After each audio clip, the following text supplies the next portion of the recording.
Hello, 8th grade. This is the first video lesson that we're doing through our virtual classroom. Since you both are together, the boys and the girls, there might be a little bit of overlap as far as what it is that we're going to be learning. I think the 8th grade boys might be a little further ahead. So some of this information might be review for you. We've already talked about it. It's great. Review, if you already have this stuff in your notes, you don't necessarily need to jot it down unless it's not clear to you and it becomes more clear now. Then, jot down those notes and get all that information to you, but into your notes. So this way you can answer the questions for your assignment later. Again, we're going to have our Zoom session for any questions. So if you do have any questions as I'm going through the lesson, please write that down so that we could address that later on. So the topic that we're going to be talking about is radioactivity. We're just continuing on with radioactivity, what we started when we were in class. We talked about how radioactive material was kind of found by accident. And since then it's had some serious consequences on the world and can be extremely dangerous if not handled properly. But it can also be very beneficial, and we're going to talk about that later on, about some of the medical implications that radioactive material has. So right now we're just going to kind of understand why something would become radioactive, how that would work, and why not all atoms are radioactive. Why is it just some of them are? Okay, so we kind of reviewed subatomic particles. I'm going to review it again, just so that we can all be on the same page. So there are 3 subatomic particles.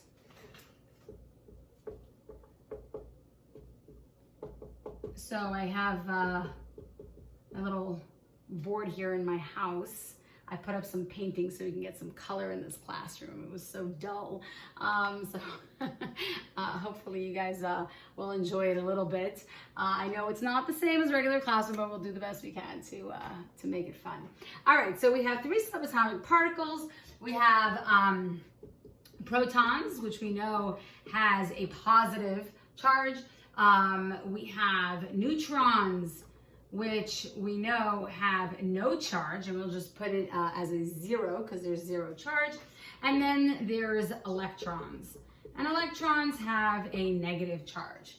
And we've spoken about this in the past, how protons and electrons are attracted to each other, but protons and protons repel each other, and electrons repel each other too. So like charges repel, opposite charges attract, okay? And that is something that you should know already since last year.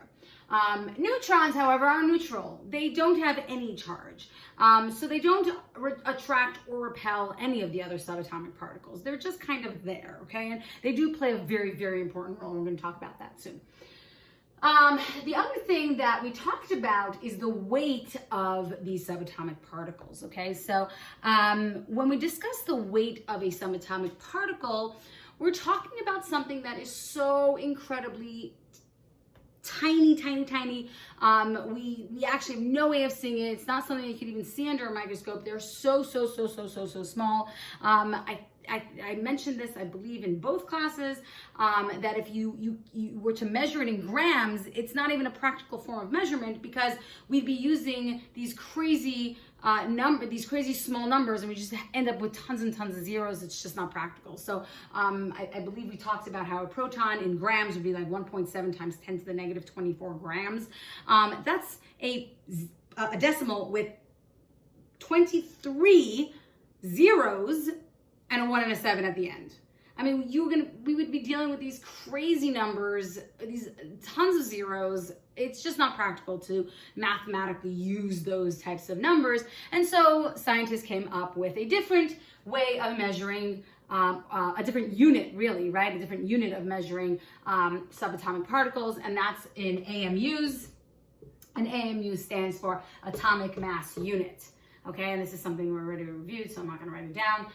Atomic mass unit is the unit used specifically to measure subatomic particles, okay? And we talked about units in the beginning of the year. Remember when we were measuring the board with different things, right? We measured in erasers versus in paper versus in a shoe versus in a yardstick, right? You're gonna get different numbers because you're dealing with different units, right? Obviously the board is the same, we're just dealing with different units. So the same thing here. Instead of using grams, right, we're going to be using AMUs, atomic mass units, and so we're going to have different numbers, okay? So that's basically how the units work as far as measurements. Okay, so in AMUs, protons in AMUs, we say that it weighs 1 AMU, and neutrons weigh 1 AMU, and we say that electrons weigh 0 AMUs. And the reason for that is because protons actually weigh I'm gonna write the actual number for it so that you understand. We only are going to, I mean, kind of, we'll mostly use the one, you know, you'll see. Okay, so let me just write it down and then you'll understand. So protons weigh 1.00073 AMUs. A neutron weighs 1.00086 AMUs. So it's slightly more than a proton, like really slightly more. And then an electron weighs 0.0005 AMUs. Okay? So this is the weight of each of these. We're gonna round this up and say that it weighs 1 AMU. We're gonna round this up and say it weighs 1 AMU. And then when we talk about electrons, we say, you know what, we don't even consider the weight of an electron. It makes no significant difference in the overall weight of an atom that we don't actually use the measurement or the weight of an electron at all when we consider the weight of the atom, okay? And it's the analogy, I think I've mentioned this in class, I'm gonna throw it out there again. The analogy of, let's say you had an elephant and an ant on the elephant. You wouldn't include the weight of the ant on the elephant because the elephant is so much more significant than the weight of the ant that it's completely negligible to the overall weight of that elephant, okay? So the same thing goes for here. So we're talking about these numbers, right? We're talking about such small particles. So when we're talking about that a proton weighs 1 and a neutron weighs 1 and an electron weighs 0.0000055 AMUs, it is so small in comparison to the other two that we're not even considering it for the overall weight of the atom, okay? So basically, this is where we have the differences in our subatomic particles. Protons, positive, 1 AMU. Neutrons, neutral, 1 AMU. Electrons, negative, and that's 0.00055 AMUs. We know that the protons and the neutrons are found within the nucleus of an atom, where the electrons are found on the outside of the atoms. In the past, we talked about compounds and bonding and electrons wanting to share the electron shells so that the valence shells are stable. We're not going to talk too much about that. Now we're going to really focus more on the nucleus, right? The nucleus itself, what is inside the nucleus, that's going to be your protons and your neutrons, and those are the two things that we're going to focus on now when it comes to the topic of radioactivity. So hopefully you have this all written down. If you have to, you could always rewind or pause, which is really nice. Or I could just, erase at whatever time I need to. So you guys can take advantage of watching this on your own time and pausing and going back or forward, whatever it is that you need to do to get this information to you. All right, so the next thing I want to discuss when we talk about the nucleus. So when we talk about radioactivity, it's very important that the thing that we're going to be focusing on is the nucleus of the atom. And when we talk about the nucleus, we're talking about the protons and neutrons within that center, that part of the atom. And it's a cluster of all these protons and neutrons in there, okay? So the nucleus is very important. Now we know that in the nucleus we have lots and lots and lots of protons kind of hanging out there, right? So right now I have an atom that has 1, 2, 3, 4, 5, 6, 7, 8, 9, 10. I have 10 protons. Which atom am I referring to? Which atom is here if I have 10 protons? You should all know. It is neon, right? Neon. So I have these 10 protons. Protons are going to repel each other, okay? Because they're all in this cluster, and we know that those protons are not going to want to be together, right? They want to be apart from each other. So the really nice thing is that inside the nucleus, we will also have a whole bunch of neutrons, okay? And I'm gonna put them as a bunch of zeros. We have a bunch of neutrons within this space. And these neutrons are going to kind of keep everything peaceful, right? It's going to keep everything at bay. The protons are not going to be so unstable because there's going to be a buffer between them, right? So they're not going to want to be spread out as much as if they were really close together. So there's going to be these neutrons that are going to keep everything kind of at bay. So if you see, you can count up that if there's 10 protons. 10 protons means it's neon, okay? That is the identity of the element itself. The amount of neutrons inside of this nucleus doesn't determine the identity of the element, okay? So in this case, I drew out 1, 2, 3, 4, 5, 6, 7, 8, 9, 10, 11, 12. So this neon atom in particular, right, has 10 protons. That's how we know that it's neon. And it has, I think I counted 12 neutrons, okay? Now, if there's 10 protons, it's always going to be neon, okay? It does not matter how many neutrons there are to the identity of the atom, okay? If I have another, so this is this particular atom, okay? This particular nucleus.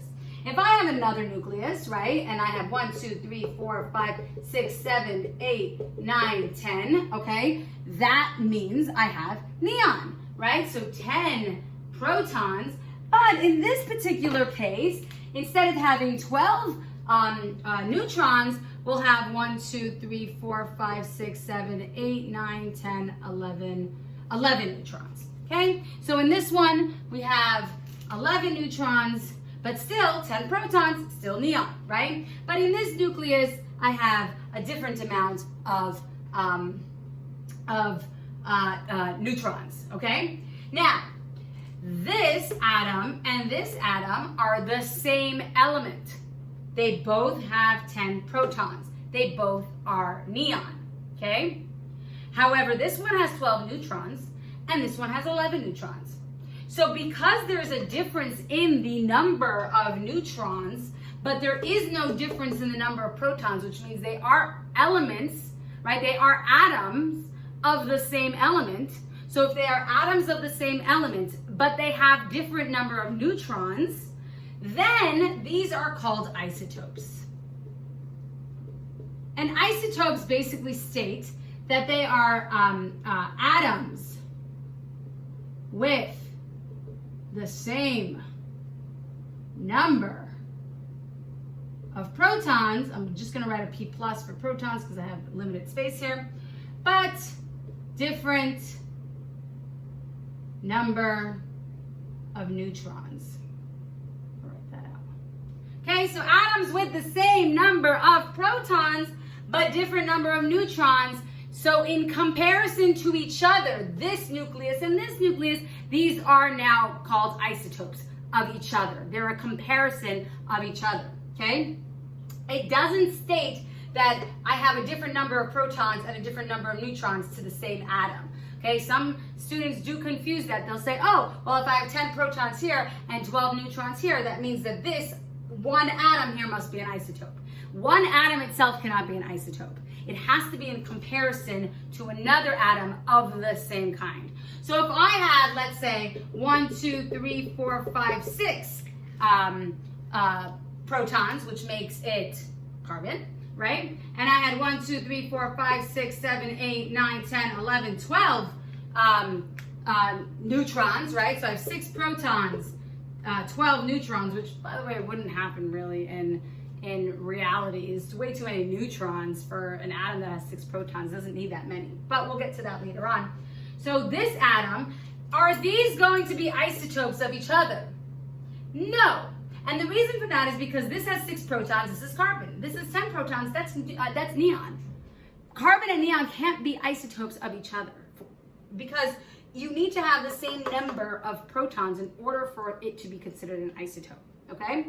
Now, the same goes if let me throw in another 1, 2, 3, 4, 5, 6, 7, 8, 9, 10. Let's make this neon. So I have 10 protons, but I'm keeping the same amount of neutrons. So I have 12 neutrons. So I have 12 neutrons here. So 10 protons and 12 neutrons. Is this atom and this atom isotopes of each other? No, because this is neon, yes, and this is neon, yes. It both has 10 protons, so yes, we are dealing with the same number of protons, but the number of neutrons are the same, and so they can't be isotopes of each other, okay? Now, this is an isotope to this. This is an isotope to this. This is an isotope to this, and this is an isotope to this. These are isotopes of each other because this has a different number of neutrons. But these two cannot be isotopes of each other. They are the same. They're different atoms, but they're not isotopes. Okay? So that is our lesson for today. Your assignment is going to be just on what you heard on this video.